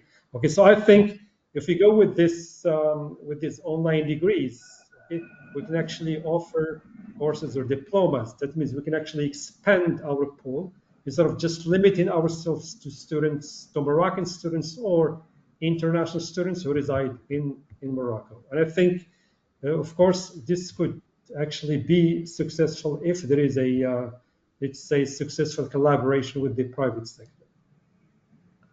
Thank you again. And bouncing back about what you just said, the English language within the Moroccan university, can you tell us more today? At what stage can we say the English has reached? What stage this foreign language has reached within the curricula in Moroccan university, knowing that it's more French that is taught, or the everything is taught. Sorry for that, in French.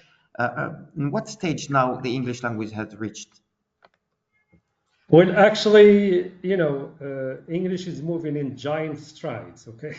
I mean, for example, at the Faculty of Letters and Arts, where I'm working, the most sought after degree is English, okay? So 80% of the freshmen actually want to major in English, 80%, okay?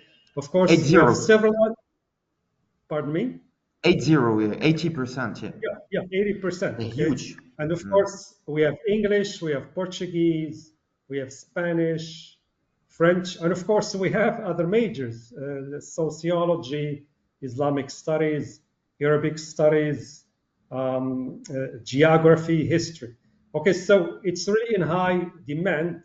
It's in high demand. So actually what we do, because we cannot accept all these students, okay, we pick up a quota that we say, for example, we can only, let's say, take in 700 students this year.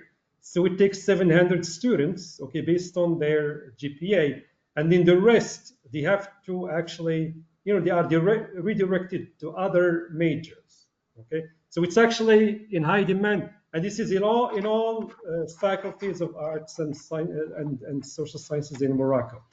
Another indication actually of the spread of English in Morocco is that now English is moving from being, let's say, a foreign language, or what we say, learning English as a foreign language, to using English as a medium of instruction. Okay, so English now is used in many faculties of engineering and sciences actually to teach the subject matters. So there are professors now who teach in English, like physics or computer science. Okay, and one of the reasons behind this is that actually these universities are competing with universities abroad in terms of ranking, and of course your ranking can only get higher if actually you publish in English. So students are required, graduate students are required to publish through the English medium. Okay, so actually, it's becoming more and more popular, and as I said, I mean, both among the youth and also for research purposes. Okay, and actually, for example, for my generation, I did not learn English until I went to high school, until I was 15 years old. Okay, but now students actually learn English from at the age of 2 or 3 because they are surrounded with English. Okay, there is YouTube, there is the internet, satellite dish, it's everywhere. But in my era, I mean, I grew up in Agadir. So I used to actually take a bus and then overnight and then land in Rabat and then go to a bookshop in the old Medina, pack up some books and take the bus and then go back to my own city. But now, we are surrounded with English. It's an international language. It's a lingua franca. It's a language of science and technology. So this generalization of English within the new university that is expanding at a interesting pace, you think it helps? Of course, do you think it helps the digitalization and innovation Of course, today? it does. Yeah, Some people would because say shifting from a language to another slows the path of innovation in general. But do you think it is the opposite? It helps to fast can the you pace?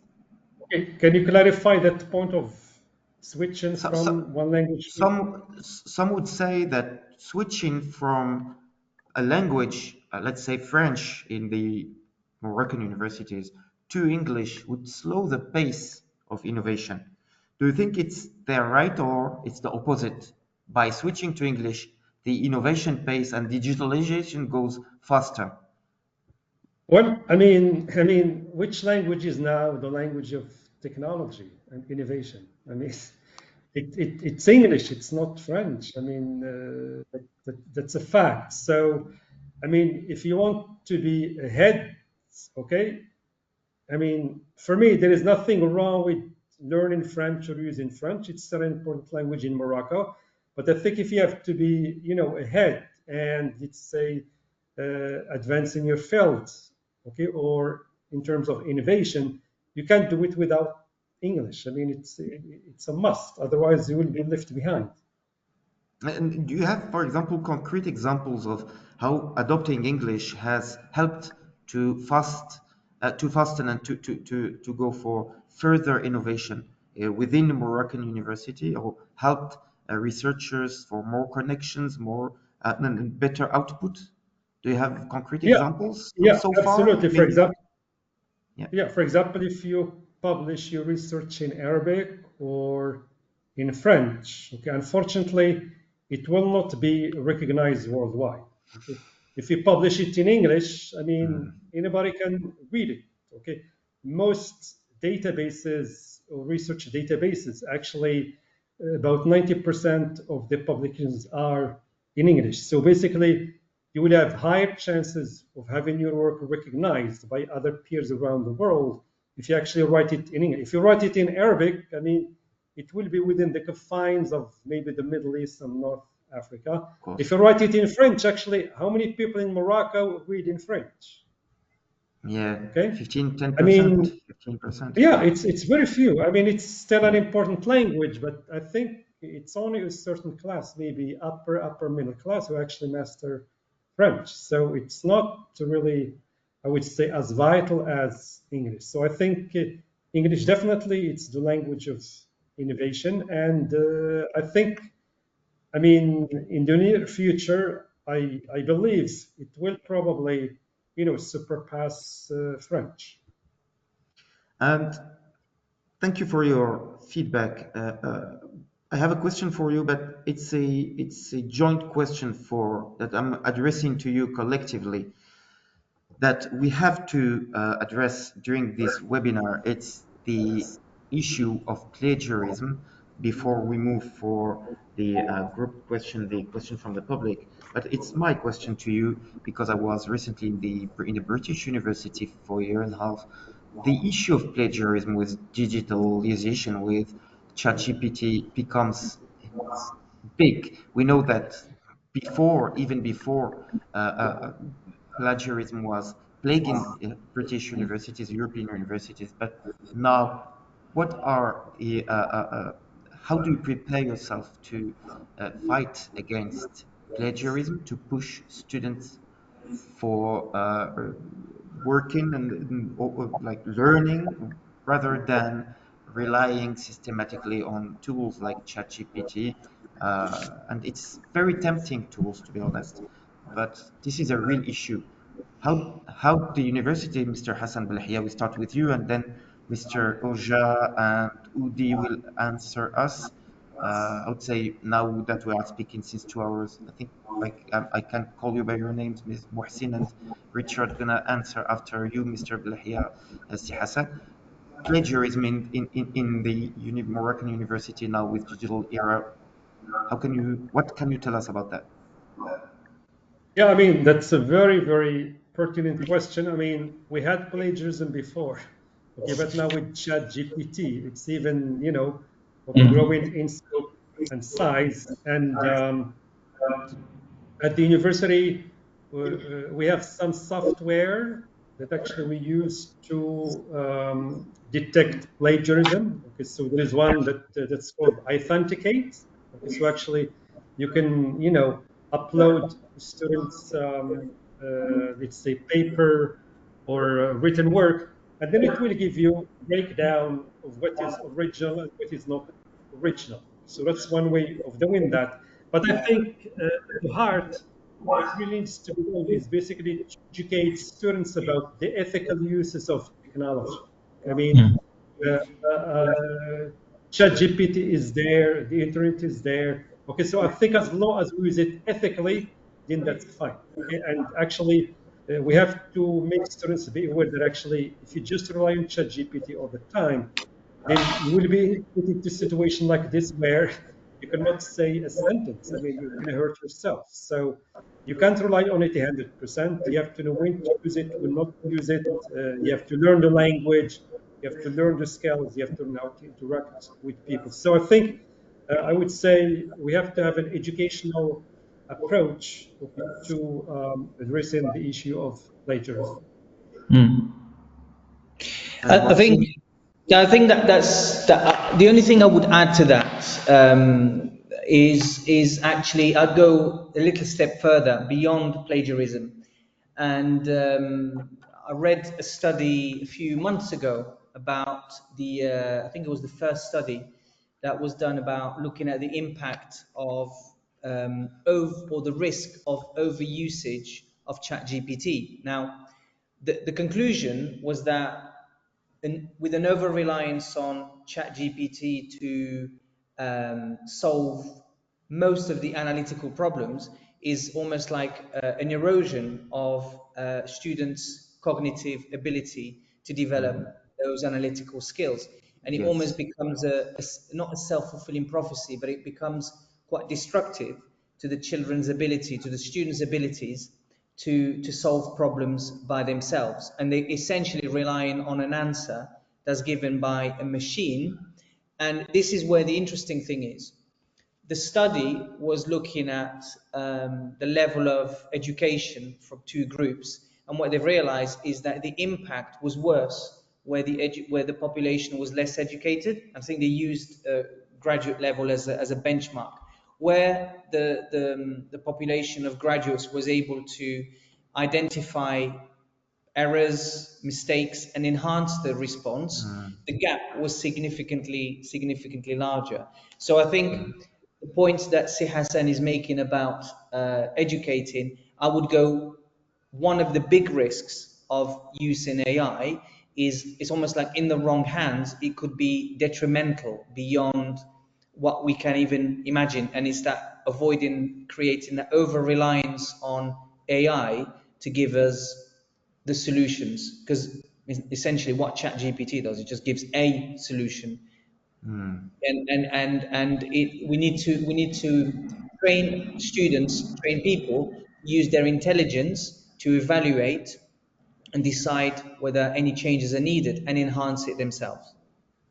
And would you imagine a world where first years of teaching, the students would be totally disconnected from the digital world until shaping their critical knowledge, and then to get connected and to face all these tools, and then they would use them better. Do you think Yeah. this would be one of the solutions? Let's say starting to use digital tools at the age of 14, 15 Mm. Mm. in the Yeah, education field. it's an interesting debate, isn't it? In the UK, I left a couple of months ago. I left them debating whether phones should be allowed in the classroom or not, and the negative impact of technology, etc. Of course. I think I would say from an educational perspective, this is the same argument of knowledge versus skills. It's not one or the other; it's both. So I think we need to be able to embrace, technology essentially is an invention that enhances our lives, and we need to be able to work with the new developments. So I would definitely not not go for the drastic model of removing any access to technology for an amount of time, because we all learn and evolve differently. I would say that in our instructional model, make sure that we blend the right proportion of analog and digital, or traditional and kind of new ways, AI associated things, in response, and this is, Richard made this point, in response to the needs of our cohorts, of our students, because it has to be adapted to the audience. Thank you, Mohsin. Richard, plagiarism. It goes back to what Ojai said a few minutes ago. I think his the erosion of cognitive ability is just one of the nicest statements there for a long time, because that's what ChatGPT does. I use myself as a personal example. I'm so desperate to try and understand quantum mechanics. I've been reading so many books and I still don't understand it.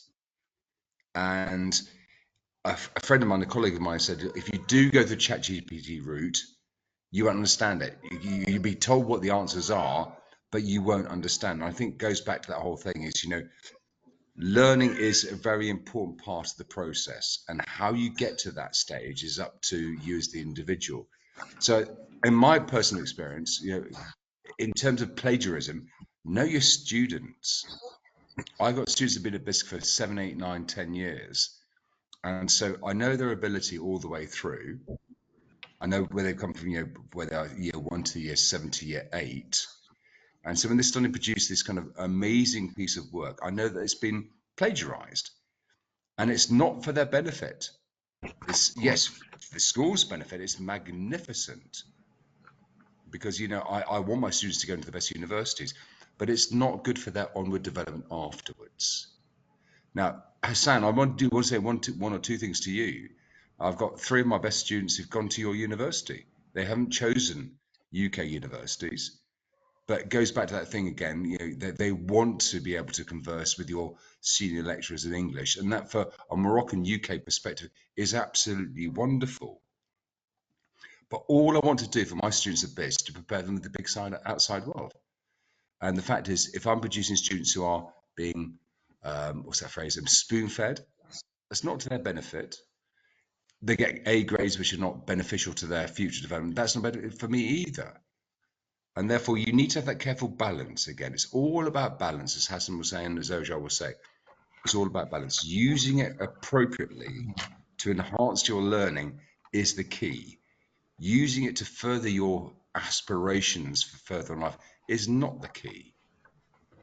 And so I think, when it comes to plagiarism, I know when I was at UEA, University of East Anglia, we had to write our dissertations in handwriting, had to go through a scanner, and those spot plagiarism a mile away.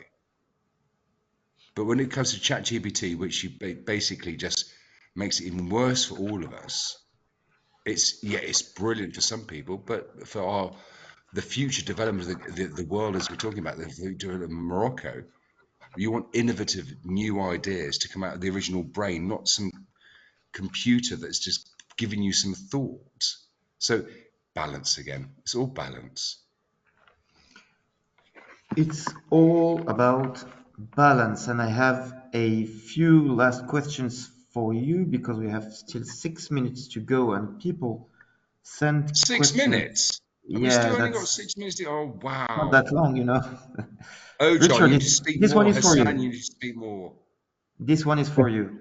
Is it likely that artificial intelligence will replace teachers in the near future? And the person is Abdel Fattah Nate Ghazi, who sent us this question. It is likely that artificial intelligence will replace teachers in the near future, let's say in 15 years. Never? Never, never, never. I mean, Never. I'm a geographer. I'm a geographer by trade. I love geography. I'm a geography student. I'm a geography degree, and that's all became because I had when I was 7 years old, my first geography teacher, Henry Mole, who's a magnificent character from the UK. He was a merchant navy captain who crashed his ship into Hong Kong harbour, lost his license, had to become a teacher, and he was just the most charismatic, wonderful human being that ignited that little blue touch paper in my life to make me realise that, in my case, I adore geography. That would have not been done through some online platform, I'm afraid. And I'm sure it's the same for Ojar and same for Hassan. I agree. Now it's very difficult to replicate um, the benefits of social interaction. So there's the group dynamic. So it's about being interacting with others, and we all know that the magic of education really relies on that, the powerful relationship between adults and learners, or at school level, adults and students and children, and at university, higher education level, is between the professors and their students. So I would find it very, very difficult to live in a world where teaching is replaced by pure AI. I can believe in an enhanced model where teachers will be trained to use AI to become better and adapt it to, well, train students to use it effectively to enhance, in the same way as a car enhances our ability to travel from A to B. I would like to see AI as the new technology that enhances to learn volumes of knowledge to make us know more, learn more over time. Okay. We'll never replace this emotional aspect that Richard told us. It's very important. A machine cannot embody a real passionate teacher. I agree with you in that. Again, Mohsin, this question is for you. How can we develop critical thinking when constantly exposed to fake news and variety of news and violence in media? Yeah, This is somehow yeah. related to digital, yeah.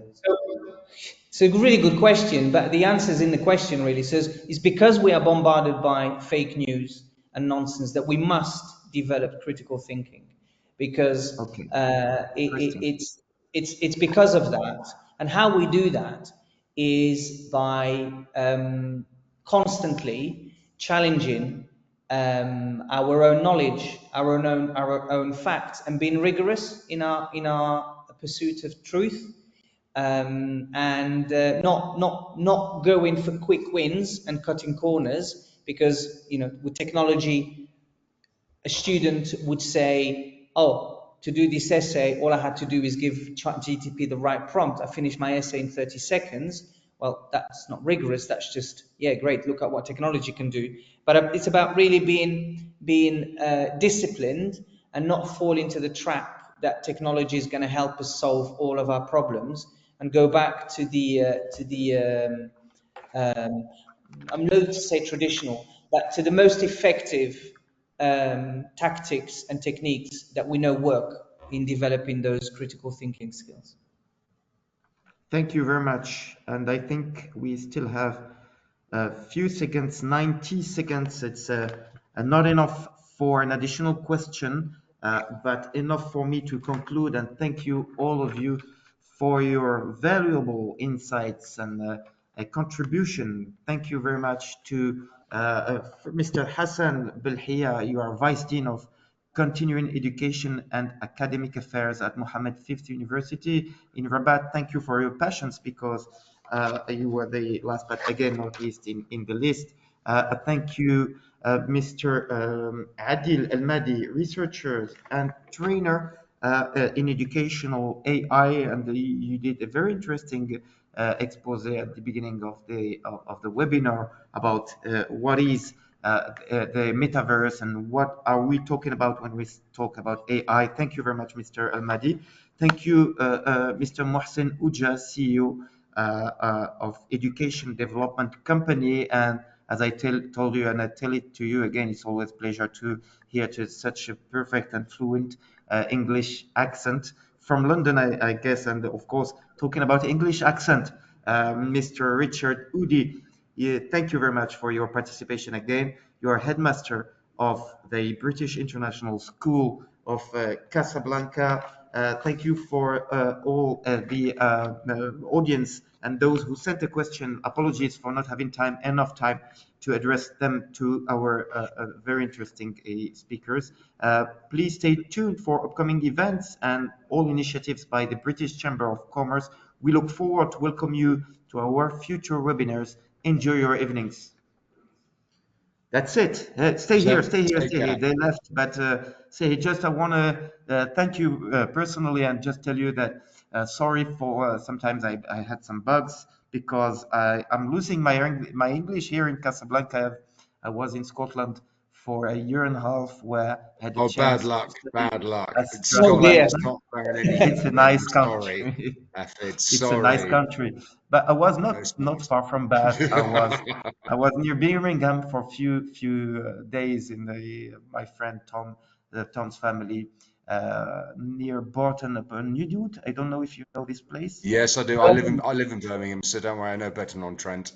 Yeah, okay, the beer place. Yeah. It's Yeah. Burton upon. Yeah. Never touched it. Never touched the stuff. Never touched the stuff. Oh yes, I guess like people there. So I've been to Lichfield. It was a very nice place. Oh, I that's heard where I me. live. I live in Lichfield, Hafid. Lichfield. Oh my God, you have Yes, a I live in great. Lichfield. The cathedral is something. It's beautiful. Yes, it is. It Oja, where is. are you from? I'm Moroccan. I spent the last 20 odd years working in the UK, but I lived in Spain, lived in Austria, lived in France. So my dad was a diplomat, so Moroccan diplomat. So Okay. yeah, so Great. I did spend more than 20 years in the UK. Initially, I was I was in law, but I switched to education. And my last address was I was in Stratford in East London by the Olympic Park. Yes. Yes, Yeah. Stratford. Good stuff. And Hassan, have and you been to the UK? yeah, sorry. Has Hassan been to the UK yet? Well, I on a visit. I was in London a long time ago, but my education was in the US. My graduate studies were in the US. I was there Yeah, for 9 years. can tell by the Y- accent, Hassan. Yeah. Well, You know, that's I have diversity. Yeah, yeah, yeah. a company called AOB and I cooperate with the Arab British Chamber of Commerce. Do you think you'd be interested to attend to the fourth economic summit, the Arab British Economic Summit that's taking place the 23rd of June, and the entrance fees are £200. It's quite a lot. Great. But do you think you'd be Stimulate for it. interested? Some of you would be interested just by chance. I don't Yeah, know. Yeah, you can stick me send down if you for it. can send the details. I'll Yeah, consider. Yeah, of course. yes, So I'm send us gonna the ask for details. your. It will be What's helpful. your email address? Can you send me your email address in the chat here? Just How do you send chat? if Oh God, here we go. yeah, Chat. Chat. How do we chatter. do it? Yeah, Take send me your email screenshots, addresses. I'm materials, gonna write that. questions, chat. Oh, there we Was go. it okay for me?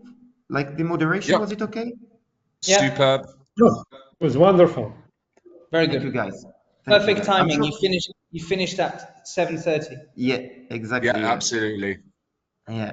I'm sure I can do better, but as I told you, I'm losing No, my you've done better than Stephen vocabulary. Orr. Tell Stephen Oh, well done. Yeah. you're better than Stephen. Trust me. Okay. Okay. Thank you. Thank you. Guys, have a lovely evening. You take care.